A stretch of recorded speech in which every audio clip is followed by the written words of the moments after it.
creative nothingness. Hello, my name is Christopher Albright. This is Panel by Panel, a show in which we do director's commentary over your favorite comic books. So if you like to deep dive, if you like to understand the writer's inspirations and what made them write what they wrote, this is the show for you. Today we have a man who likes to keep his first name secret, T.S. Luther. How are you doing today, T.S.? I'm doing well. My name's TS and I write comics. The T stands for Terry. I didn't know it seemed like a secret. It just sounded like an accounting name. So I thought I would make a nom de plume that sounds cooler. No, it sounds awesome, and every time I saw it, I was like, "Am I supposed to know it? Is this secret?" Um, so I'm really excited. Today we're actually going to get to do the Digger. I've been wanting to see this book ever since I saw the first few pictures, and I just reached out to you first, who said no, we can't do that, kind of. But then I asked Invader just to kind of see what they thought, and they were like, "Go for it." It's like, oh my gosh, okay, let's do it. Um, this came from a Stitch pitch directly to Invader, right? Yeah, I had pitched it to Invader through their Stitch Pitch Fridays, which is a program that they do. Basically, instead of doing a normal formal submission through their website, if you're on TikTok or Instagram, wherever you want to do social media, if you make a little video trailer pitching your book, maybe they'll check it out. And so what I did was on a Friday, I made the pitch. And I also submitted it formally to their website so they could go and find it. But they liked the trailer that I put together. Me and Sam, the artist and co-creator on the book, they dug it. I was looking in their comments going, oh, I wonder if they noticed. And they commented, yeah, we noticed the Digger, TS. And then they sent me an email and we had a book deal on Monday. That's incredible. Like that's just the coolest thing, right? Yeah, it was pretty Um, I have a lot of questions. I haven't got a chance to read this. This is going to be the most impromptu video I've ever done, so I'm really excited. I'm going to try to read with us. Um, Yeah. but my first question was, what was the genre? Because that was one thing, like as just a general person, I didn't fully comprehend what the genre was from what I saw. Yeah, you could call it a thriller. It's a cat and mouse thriller. It's very pulpy. It's set in 1930s Veracruz, Mexico. Picture like an Indiana Jones with a little bit more of a serious bent to it. So it's just a cat and mouse thriller. There is a dangerous guy with a kid, so you get the vibe that maybe this kid's in danger, and you're along for the ride. So it's pretty straightforward. Okay, all right, fantastic. Are you ready to go ahead and just start reading it? Sure, man. Do you have a copy with you? Oh yeah, yeah. It would be weird if I didn't have a copy of my own book, I think. You never know. You never know. Let me go ahead and get us open. Again, Yeah. I'm going to get to read with us as well. Um, I like to discuss the covers first. This is cover A, Yeah. is that correct? Yep, this is cover A. Okay, explain to me how much input did you have for this cover? Was it strictly the artist decision? What happened here? So me and Sam do everything together. We're very entwined with that. We're both co-creators of it. I like to say that I write the words, but we both write the story. Mhm. And the big inspiration for us for this were like movies like The Sorcerer, if you ever seen that old pulpy movie, and old pulpy adventure magazine covers. So if you've ever seen any of those old adventure books, we loved the look of that. So we wanted every cover and a lot of splash pages, all the chapter pages in the book. We wanted them to feel like covers of those books. So like it would be a pulpy poster that you would see back in the day for either a movie serial or one of those magazines. So that was the real inspiration for this. We wanted it to feel like one of those old pulp adventure books that you'd pick up for like 30 cents. So that was the idea behind this. And I think it shows, I think you get the idea that that kid is in danger and that guy is scary. And that's the only thing that we wanted to tell you. Okay, all right, that's fair. And like you said, the pulpiness, the aesthetics, that's immediately like the first thing you see, and that's I'm hooked. I'm like, okay, I want to know more because I love the graininess of it. I love the poster fillings. I love the art style, especially. Like, who did the art again?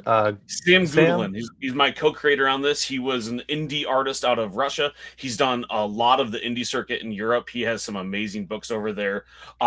Dead Metal, Sacrificio are two of the biggest ones. And he has a really similar style to someone like Jorge Corona Hmm. or Daniel Warren Johnson in the way that he fills up the page Yep. with splatter and effects. There's no empty moments on the page, and I really love that. I love the sketchy style that he brings to it, and that was all very intentional. Every single page we cover it with grain and page wrinkles and pulp fibers. We want it to feel lived in and old. Man, I am so excited for going through this now. Um, I'm going to have you read the first 2 pages, and we're going Yep. to discuss that. Now, again, I'm reading with us. I'm looking at this. There might not be a lot to read, so let's go ahead and move forward. After you, sir. All right, so you get the written by T.S. Luther, art by Sam Goodwin. That's meant to be a part of it. That's why we have that there. Oh, You okay. see some Olmec ruins. That doesn't count as page 1, but we did keep that on purpose. And then if you go on to the next page, you see that group. I don't need to describe it, right? They can just look No, at just simply read it. You're setting the tone for us it. Right. normally. So you have this dude. We must leave this place. And then the digger says no. And you flip the page. We dig. And this is really to set the tone that this man is not afraid of a lot of things. And he's not afraid of the superstitions. And this guy is there for one thing and one thing only, and that's to dig up what's lost. Oh, fantastic. So you mentioned that the credit page, the first page, this is actually part of it. Oh, yeah. So that's crazy to me because it's one of the first times I've actually heard that, and I love that because it's like, okay, so this sets. So is this something we're digging for? Is this just a general, like, we know it's an Aztec type thing going on? What can you Well, explain a little bit more? a little bit older than Aztec. They would be Olmec ruins if you wanted Okay, to get specific with it, which I know came. nothing. That's fair. About 2,300 years before the 1930s that it's set in. And so it's just older ruins. If you think like if you need to place it like Eastern Island type of old, that's what they're looking at here. And they're in South Okay. America is where this is a general. We don't disclose where this one is, but this is to set him forth on the ruins that he's looking for specifically.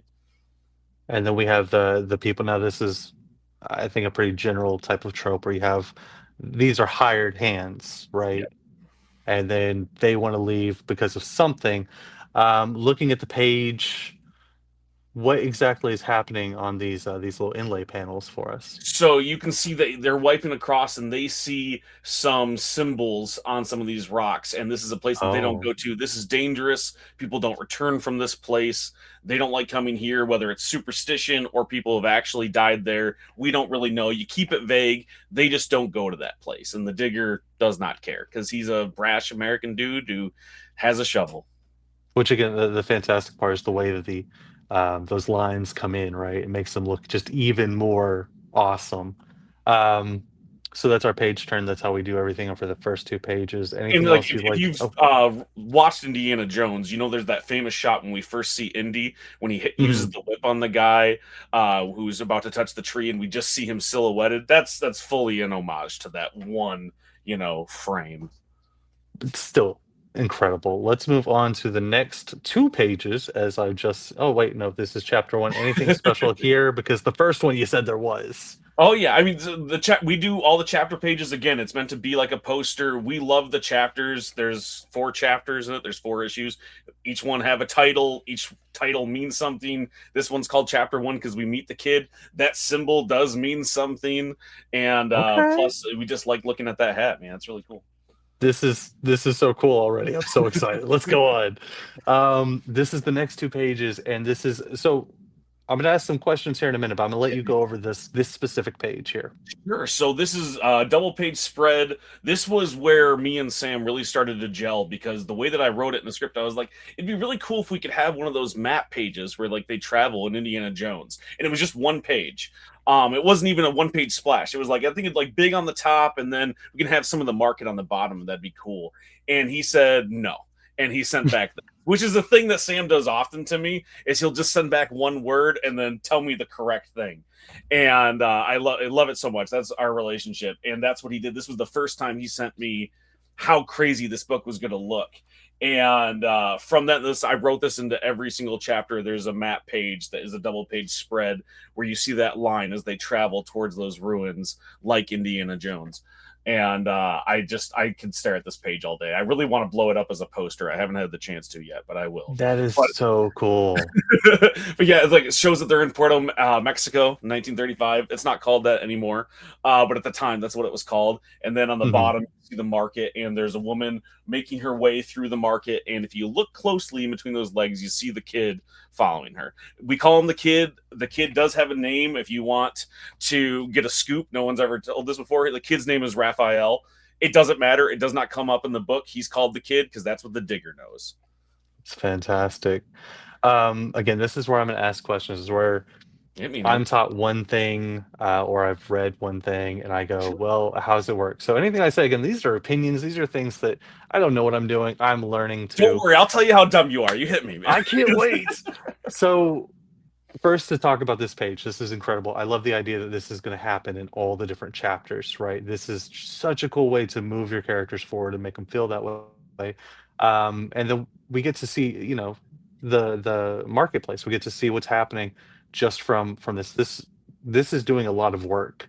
But one thing that I always kind of see is that you wouldn't do 3 full pages, right? That's kind of insane to think about in a row.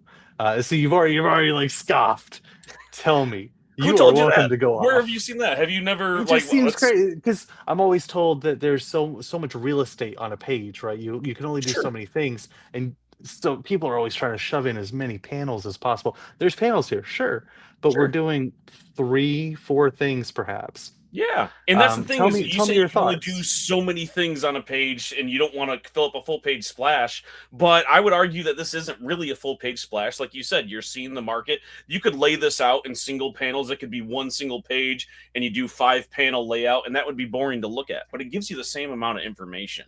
You get this beautiful map. You see where they are. You see the characters moving on the page, and on the bottom, you see the rest of what's going on throughout it. I would say that this is actually a pretty simple double page spread if you've ever read anything from Image Comics in the 90s, right? I come from that school, reading stuff like Spawn and Savage Dragon, and then later on Invincible, Walking Dead, etc. And they always tried to shove as much artwork as possible up front to get people hooked, because they weren't characters that had 30 years, 60 years of history. So like, you pick up a Spider-Man book, page 1 can be boring because it's Spider-Man. You're going to read all of Spider-Man. But when you first hadn't heard of Spawn, you needed 3 or 4 splash pages. You needed all of that art up front because you didn't care who Spawn was yet. And it's the same thing here. You don't know who T.S. Luthor and Sam Goodwin are. You don't care about Invader Comics like that quite yet. And you definitely don't know who the Digger is. So we try to throw in as much art as possible.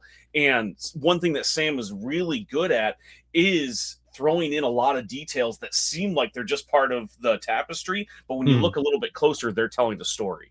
So we try to use that real estate as much as possible. And so like, there's a lot of double page spreads and full page splashes. I think issue 4, again, here's another scoop because no one's ever even seen that one. It's being drawn right now as I say this. I think it starts with 7 full page splashes in a row. I think technically 1 or 2 of those have 2 panels, but Okay. like, But- did you read Battle Beast? Did you read the new volume of Battle Beast? No, I haven't. I saw everyone talking about it. Sure, but like, that has a lot of the same thing where it's like, it's a full page splash, then one has 2 panels, then another full page splash, then a double page spread. If you have an amazing artist, use them. Let them show off. Why cover it up? Sam is doing so much heavy lifting on this book. I'm surprised I gave any page several panels and dialogue, because why would I cover up that amazing art? He's gonna get me a Ringo Award. You know what I mean? Like, yes, that is the attitude. So last thing I'm going to point out on this page, because it also plays previously on the other pages, is the lack of color. We have 2 colors I'm seeing now, which is blue and red. You mentioned cat and mouse. Is that what I'm supposed to understand here from those 2 colors? Oh, there's definitely a level of that. We tried to use the sparse colors again to invoke that, sepia tone 1930s aesthetic. And add to the pulpiness of it, but also to accentuate like these characters and where they're popping up. You're definitely already picking up. You have cat and mouse, you have yin and yang, and you have focus and what they're focusing on, right? Like, you can pull a cat and mouse, you can pull a prey and predator, but it really is, we just wanted to make sure that if we were going to use colors, you could separate them quickly, because a lot of it is bilateral. It is linear storytelling with just 2 options. So let's go on more about the kid. We're going to go to the next page. Um, let's see what's happening here. So he's walking up on the lady that we saw on that double page spread. He says, Hmm. Miss, you look like an angel. And she goes, well, thank you, boy. And of course, he gets close. He whispers this. She's so flattered. And when she comes away, her necklace is gone. And she screams thief, and the chase is on.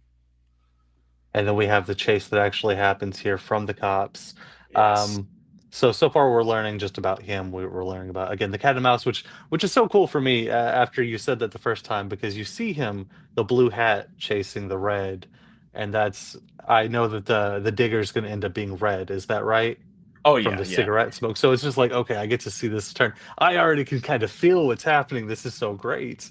Anything from these two pages here that we need to discuss, or do you want to move on to the next one and then go for the I'm good to full? move on. The only thing that I would say is that Sam is so awesome at drawing kinetic art. I really just wanted to make the entire series one long chase sequence so I could get more pages like this with like foots, like Dutch angles and cut it Yeah. around. And I love his arrow movements to show multiple movements in a panel, which is another thing that they say you can't do, but you can only not do it if you don't understand how to do it or if you're bad at drawing. And Sam is neither of those things. So when I give a character multiple actions in a panel, because I understand how he's going to draw it, he can pull that off. Where normally the rule, if you have to have a rule, is you can only have one action per panel because that's all you can show. The joke, Mhm. right? You know, I mentioned Invincible. The joke is that you can't show somebody blinking at somebody else. If you show somebody blinking, you need at least 3 panels. And when you can do this silhouetted figure in those arrows, you can show a few levels of action in one panel when normally you couldn't do that. Absolutely. No, fantastic answers all around. It's Um, almost like I do this for a living, Chris. Like almost. it's This is weird. really good. Let's go to this next part though, because this is our introduction, right? Yes. This was like I love the page flip at the beginning. You know, like we have to leave this place. No, we dig. But this is my favorite page turn of the entire issue. Is when he bumps into him at the end of the last page. You get a page flip. You want to know something else? Page flips happen on even pages, kids. If you want to write your own comic book, page 2, page 4, page 6. That's when you do a page flip reveal. And he bumps into the digger. You know, the gruff, watch it, kids. Sorry, mister. Nice try, kid. He catches him pickpocketing. You see him again doing the thing that he's good at. You remember, save the cat and show your character doing what they're good at. The kid is quick on his feet and light with his fingers. So I also to talk mechanically, this is about 6 pages in. Is that right? Yeah, somewhere around there. And speech bubbles, we have like 6. But we already get to see there's so much information that was already told. There was so much information that's already uh subliminally being told too, of just like, okay, I'm starting to pick up on some things. Okay, this is cool. And it's already just been nonstop action. 6 bubbles, that's incredible. Like that's really, really good. I mean, again, Um, you don't want to cover up Sam Goodlin's artwork. I could write, everybody could have a monologue. I could do this Aaron Sorkin yeah. style. I've written stories like that. I love a good walk and talk. But when you have someone's artwork like this, when you're telling a story with characters who don't need to be talking the entire time, I think it can be a crutch sometimes when you write really heavy expositional dialogue or when you just give them a lot of dialogue, period. There's not a lot of inner monologues that we do here. You see everything you need to see. And again, it's meant to evoke the time. How many of those old pulpy movies and adventure stuff where like nobody talks at all? It's just dudes in the jungle walking through, and you get the vibes, you get the music, and you get the stillness and the tension. And that's what I wanted to build here. So there's actually not a ton of dialogue throughout the series. Perfectly fine though. But I think this next page we have more dialogue, and like you said, talking about the movements, we start doing more of the arrows. What's happening? I mean, and that's really just Sam having fun. You would be able to pick which panel goes where, Oh but he yeah. just had a blast like throwing that in there. And this is the digger saying, like, listen, I'll take that, give me my wallet back. Good pull, kid, but listen, how would you like to earn it instead? And this is where we first see this relationship blossom because he needs to know if he's ever seen, and then if you were to flip the page, this. And you see a Now page basically straight out of National Geographic. this is again the credits page at the start. Is that the same? Yeah, it's not the exact same one, but it's similar enough where you get the idea that he's on the trail looking for those. This is the one that he hasn't seen before. The digger. Any for me, this is the reveal. This is like, okay, those two things are tied together now. I Yes. understand its importance. Anything I might be missing from just the look of the page? The only thing, and we try to spell it out a little bit better on the next page, is that look on the kid's face. If that tells you anything, whatever you pull from that, that look is meant to matter. Okay, so I saw that too. That was something I felt. Let's move on then. Yep. So you know this, you've seen this, and then you hear somebody talking elsewhere. The boy, people are looking for the kid because I don't know if you remember, but he just ran off with some lady's chain a few minutes ago and got distracted by a different job because he's a little kid and he's, again, light with his fingers. He's stolen a lot of things today. And then you hear him yelling, "A boy, an American cap. Did you see him?" And then you see the kid like, "Oh, oops." And the digger puts it together as well that someone is looking for the kid. So the American Cap, also another interesting thing, because it kind of shows more character, more of where he's been. And again, I don't really have much from this boy saying anything, but I can already kind of get an idea of how he is as a person. So this is very interesting. Moving on. Mm-hmm. Do you want me to keep reading? I'm sorry if Yeah, I just you're doing fantastic. All You're right. such a good reader. You can read really good. I mean, like I've made it to the third grade and I stopped All the there, but I feel like letters. it's done well enough. Yeah.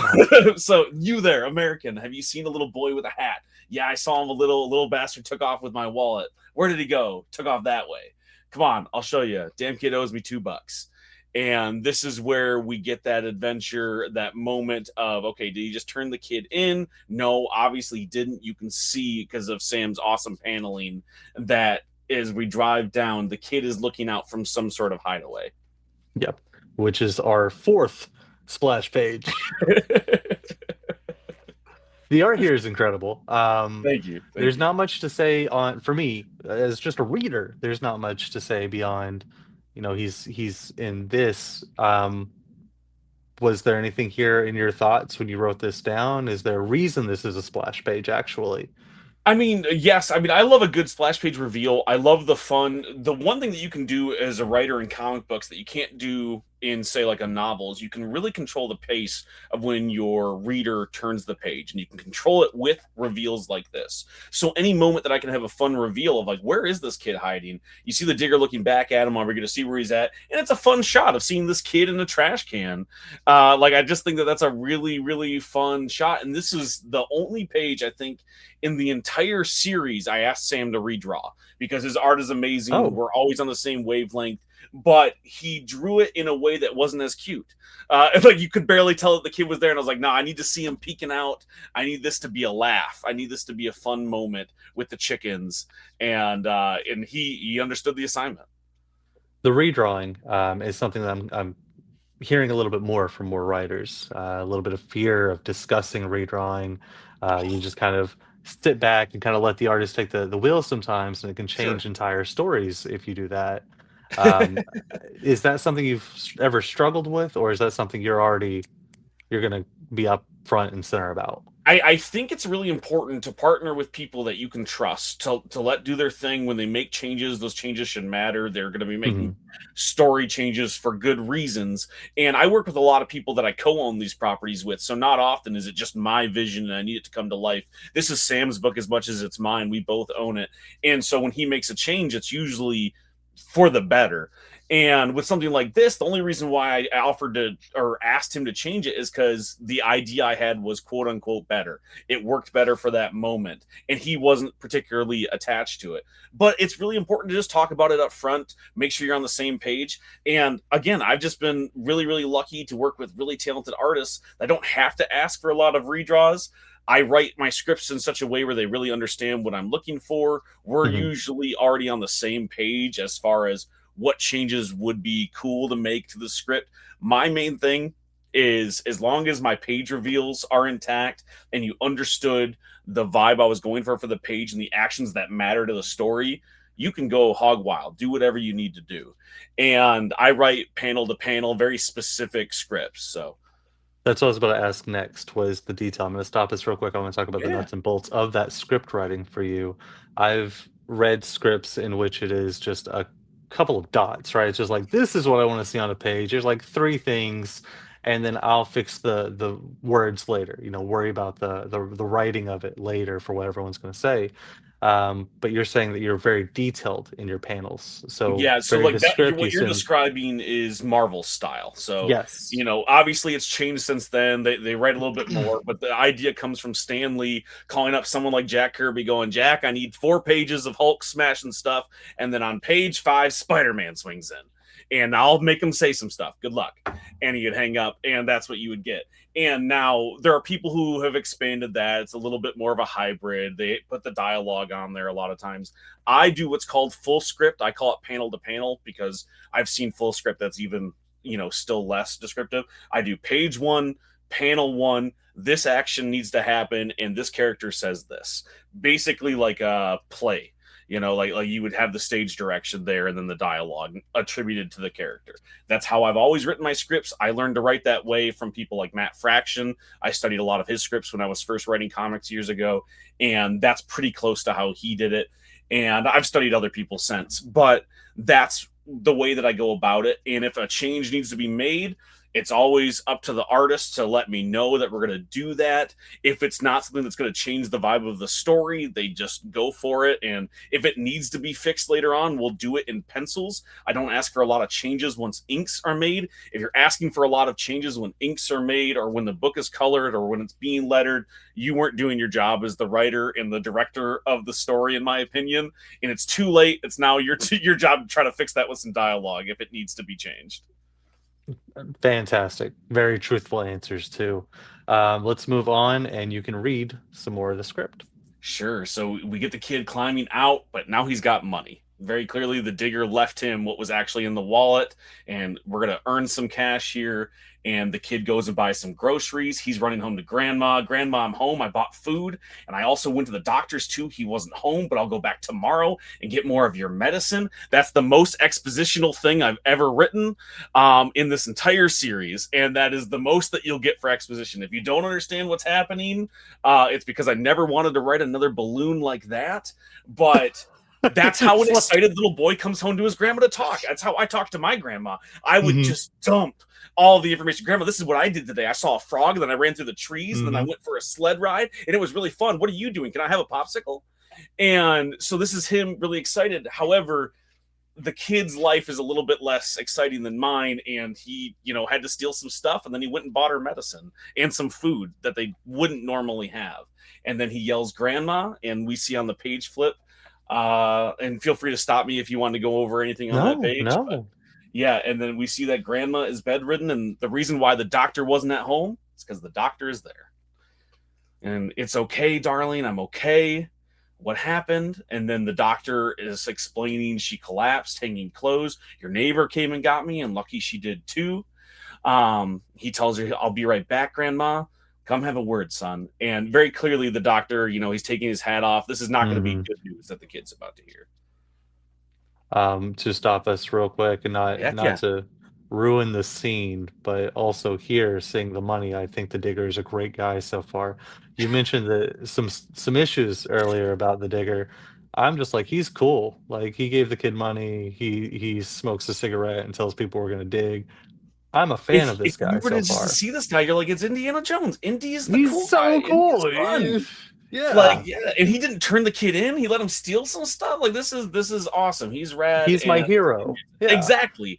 And the thing is the reason why I wrote The Digger and not, bothering Disney to let me write Indiana Jones is because the things that happen as the story goes forward, I would never do with Indiana Jones, because I know as I write an evil Indiana Jones book, you think, oh, TS must not love Indiana Jones. I absolutely adore Indiana Jones for all of his faults, and this is meant to be something that I could do that wouldn't tarnish Indy's legacy, right? If I could note something real quick, you'll see how this is actually lettered by Sam as well. Sam did all of the lettering here. We're going to just use it as placeholder, but he did such a good job and it became such an integral part to it that we didn't end up hiring another letterer. partly because Sam downplayed how good of a letterer he was. And then we ended up keeping it. And part of it was it just married how well he did all of the SFX. So he wanted to do the lettering. Like if you see the grandma, that's part of the composition of the page. That was there from the sketch onward. And he marries that throughout the entire book. And so that's why we kept the lettering. That's why you see all of those painted in so well, is because he planned them as part of the sketches for each page. To talk about lettering real quick, that was another one of Yeah. those rabbit holes I went down and fell in love with. And one of my favorite parts about lettering is that you want to get it as close to imperfect as possible. Like a perfect balloon and a perfect just it's not good. But when it feels hand drawn, when it feels really put on page, you care more about it. It doesn't matter. Like this last bubble here, where it says, "I'll be right back, Grandma." That's off centered, Oh, but yeah. because of how messy everything is, it fits perfectly. So I love the letters too. That was one of those things I was like, if I was given a page and I'm supposed to look at this just out of context, even still, I'd be like, it's breaking the rules in the right way. Like I can't say much. Exactly, and it's so much fun, and it fits it. And again, like he had come to me, we're about to send this to Invader to like not get ready for print. This was like final proofs before we go on to the next issue.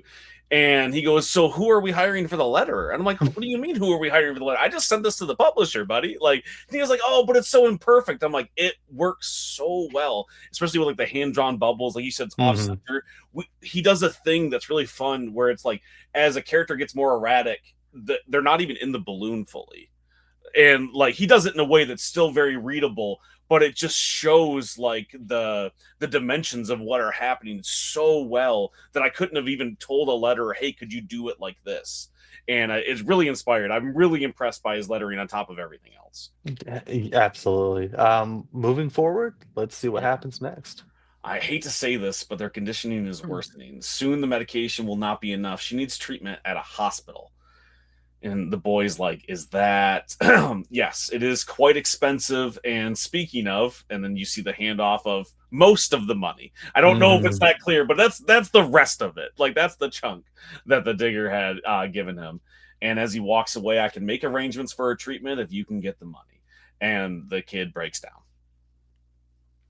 And we have He another slams full the breakdown door. page. Yeah, man. And like this is I love this page because again, as I pitch it to Sam, and I'm like, well, 5, 6 panels, and it's this, and I get this beautiful, almost like you're looking at a reel of film as it goes Mhm. down. Like I could not have wrote that. As much as I do full script, I don't tell them how to do a layout. I don't tell them the composition. The closest I come is sometimes I'll say, "Hey, this moment needs to be lingered on," and I'll put big. That's if you want a little piece of comic book writing tips or advice. If you want a moment to sing, you want it to be bigger on the page, make that a bigger panel. The longer that they want to stare at it, the bigger the panel needs to be. So that's what we did here. And as he's walking to his room and he pulls out a box, you see the compass is colored because we want you to look at it. It's that simple. Yeah. It's and again, we red and blue is what I've seen so far. Gold is a new color. Yeah. And Well, if you so if you notice, like we do put the necklace in gold as well. oh, I missed that part, but still, I know that means treasure now, right? That Yep. means that there's a reason that's colored. Move on to the next panel, and Almost a splash, almost. And we see, I don't know if you remember, but that is the man that was on the National Geographic page that the ah, Digger had.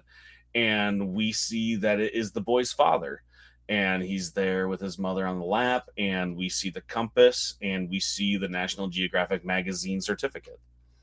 you said National Geographic a few times, and I was just like, he's just saying it to say it. But no, it's legitimately just National Geographic. We put so much like research into this book, like, and like we both do it. So Sam will put something down on the page, and I'll message him like, "Hey, man, I just read like a 400-page article about this. Like, we can't have it like that. You need to put the collar like this." And same thing last week. I had written a thing, and it's about Olmec ruins, and it was a lot of tied into research into Aztec stuff. But I had a throne, and he was like, "They wouldn't have a throne, you idiot. They would have a prayer mat at the top." And so I'm changing it to a prayer mat, and I was like, "You're correct, Sam. I apologize." And so like we do that a lot through this. We try. It's not 100% accurate. I won't ever try to do that, but we did put a lot of research into this to make it feel like it came from that time. Yes, sir. Speaking of the splash page, though, let's talk. But how could This you is not? Look how cool 5. that looks. It's cool. It's great. This is 5 splash pages, dude. There's more too. This is not done. This is not the last one. So I what's won't happening? apologize. What is this? This is him dreaming of the compass of It the is. This National is him Geographic. sleeping. This is him dreaming. He's in anguish. And what is it? It's gorgeous, is what it is. It's gonna gorgeous. be on my wall. It's gonna be Yeah. printed forever, even though like no one's ever heard of the Digger. But this is the one that you'll see. If we were gonna do more variant covers for a second printing, this would be one of them. Okay, fair. Let's see the dream, I believe. No, you don't. But what you do hear is somebody off panel. It's Grandma speaking. No, he doesn't know such things. No, sorry, his imagination. Try the men who look for the oil. They know. And then he busts out of bed. Who was that, Grandma? Was it an American in a hat? It was, darling. I told him to. And then you get the classic. She's coughing into a handkerchief. Why, Grandma? He had money. He had a lot. He was looking for the ruins that. And she continues to cough. I promise I won't end up like Papa. And she goes, I know, you're strong, but that man. And then we get maybe the other coolest page flip that I love is that man had the eyes of the devil. And this is what we used in all the marketing. This is coming out after issue 1 comes out, right? This is going to come out after a while. So so people have read it beforehand, but you've probably seen this other places if you see any Invader marketing, because we've now made this a big part of it. It's even a quote that's on the cover of the book is that man had the eyes of the devil. Promise me you'll stay away. Again, you see that handkerchief. If you've ever seen a movie in the last 100 years, you know that when you see a white handkerchief with red blood on it, that does not bode well for the character who is coughing. The only way we could be more tropey with it is if she would have crumpled it up, thrown it in the garbage, and the boy didn't see it until later, and then he realized that she was sick. Go ahead. So real quick, there are 2 things I'd like to discuss here. First off, I loved the Digger, and he was a great guy. And in 1 page, without him doing a single thing, without even seeing him again, I immediately go, oh, he might be a bad guy. Okay. Maybe. Grandma knows stuff, right? Yeah. I don't know what everyone's relationship is to their grandmothers. My grandma would say things like she was a prophet, and you wouldn't question them, not because she was like the matriarch of our family, but because grandma knew her shit. She'd been around the block. She'd seen some stuff. You trust her when she says things like that man had the eyes of the devil. Absolutely. And this is the first mistake he says is he's like, I promise I'm not going to see that man. The second thing for us is I have been trying to point out the tropes. I've been trying to say, well, talk to me about this. Is there a different way to do that? Is this something that sometimes you just have to just bite the bullet, say, most common trope, go? Like, what is the decision-making process when you wrote this? So, I mean, there's always two answers. One, a trope is a trope for a reason. A trope is because it's good. If it's used poorly, haphazardly, or kind of like to ham it up, then yeah, it can really bog down a story. I use them specifically in this one because you know them. You know what they are. They're a good shortcut for you to understand what's happening. But because we also play off those expectations, I want you to understand that the grandma is sick. I want you to understand that grandmas know stuff and that maybe she's telling the truth and that he's a scampy little boy and he's probably not going to listen to her. So like these are all things that you know are true inherently, because they're tropes. So you use them to your advantage and you use them on purpose. When you use them on accident or as a crutch, that's when they can really bog down a story. But they're used very purposefully here. Absolutely. Our next page, then, what's happening here? Oh, excuse me. Have you seen? Oh, thanks. And you see, like, I love this shot, the silhouette of the hand coming off the page, and it covers over it. Like, I love when people when any art like pops out of the panel, and Sam does it so perfectly where it almost blends in. The first time I saw a sketch, I didn't even quite see that. But you don't need to. But if you do look a little bit closer and you see how well it blends into that first panel, and then it's showing that the kid is being pointed the way. And again, he's immediately not listening to his grandma because he's a scamp. You've seen him. He steals stuff.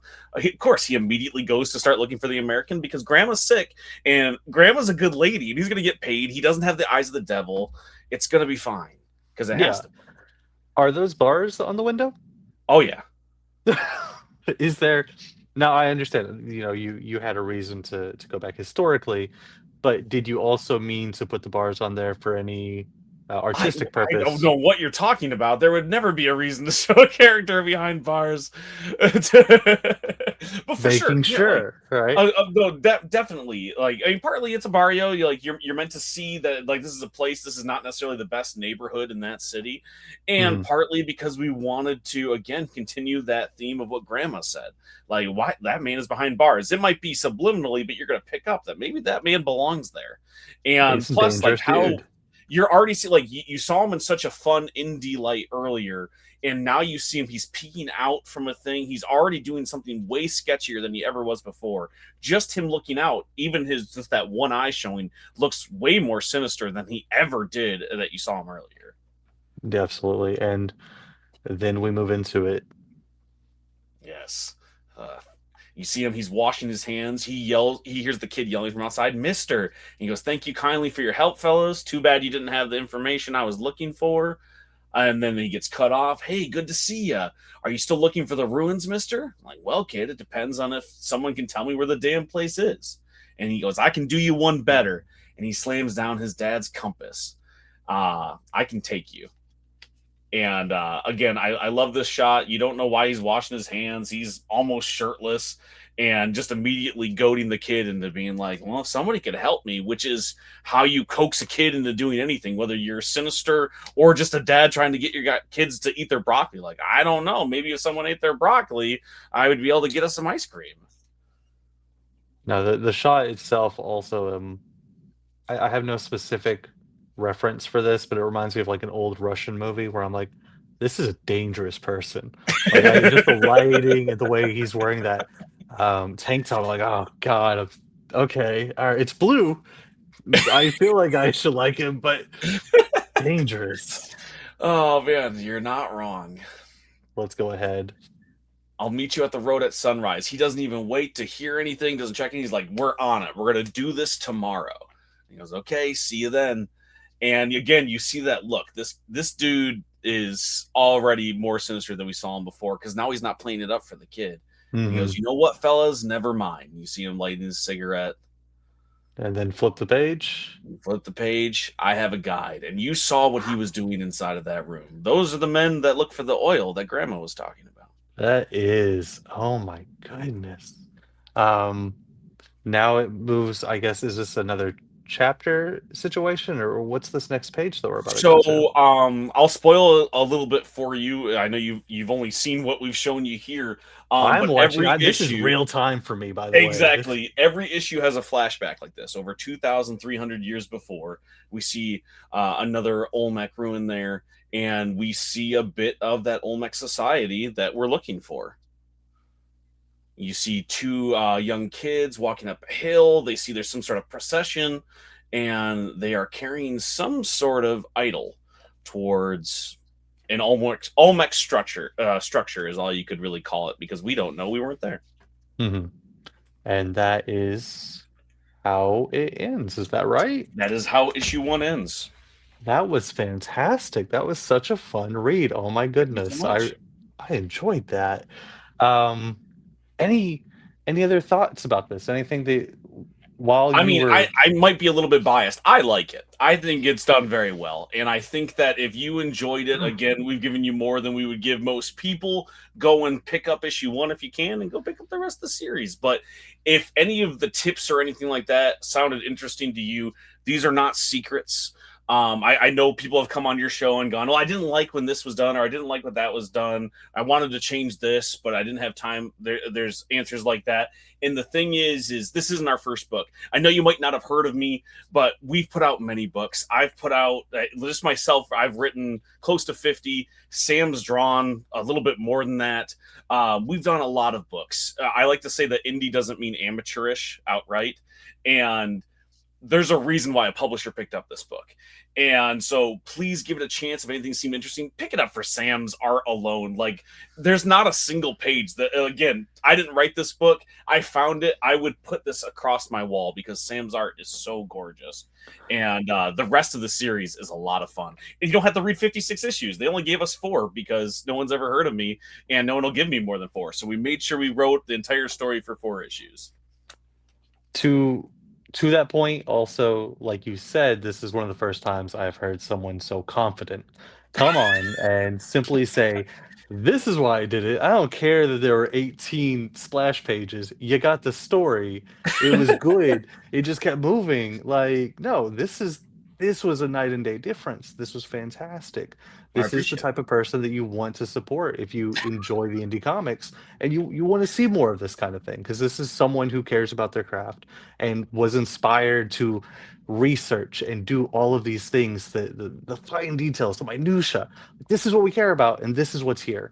For sure. And listen, it pays off. Like I again, this isn't my first comic book. I self-published books for years, and I started working with other indie outfits. The reason why this is getting published by a legit publisher and you can buy it in comic book shops and it's widely distributed. You know, we're going to be in something like, I think it was like 100 different shops next week. Oh yeah. Like it's because we put the work in. You can pick up this book and know that it's not going to be a waste of your time, a waste of your money. This is worth being on a shelf. And that's not me trying to toot my own horn. Like everything is subjective. A publisher paid me to make this book. And that doesn't happen a lot in indie comics. That's really, really hard to pull off. Mm-hmm. So it's not just me trying to say I'm big for my britches. Like, they liked it enough to let me do this. They paid for 4 issues of this. And, I've made books that they didn't want to do that for. Like, it took a while to learn the craft and to study it. And you can do this too. This was not impossible. It's really about focusing and studying it. There's a lot of people that come on to shows like this and make comic books who don't read a lot of comics. And it shows a little bit. Like, they might not be able to answer some of those questions that you asked. And it's not because I'm an expert. It's just because I read comic books and I pay attention and I learned what I was doing. And that's why I'm paid to do it now. And so if any of that sounds a little cocky, go and learn it yourself. Go and show me how much better your comic book can be. I am just as inspired by the books that I was like, I can do better than this, than I was the books that I love. So go and make a better book, you know? Yes, absolutely. Mr. Luther, thank you so much. I appreciate your time. Where can people find you? You can find me anywhere on the internet, all the social media places at TS Luther. I'm TS Luther across the board, everywhere like that. My website, can'tbekilledcreations.com, has everything. You can check me out on Substack. I put out a newsletter every month that just tells you what I'm up to. And in local comic book shops in January, I'm going to be on the shelves writing The Digger. So go and check it out there. If you're in the Midwest, I go to every single con between Michigan, Chicago, Indiana, Ohio, all the places over here. They don't let me go to New York or LA. I'm not big enough for that. But everything over in the Midwest, you can find me at all those cons. Yes, sir. And thank you, everyone. You guys have a good night. Bait for the bait drill. Trash for the trash throw. Welcome to my emotional Thunderdome. I am creative, nothing else.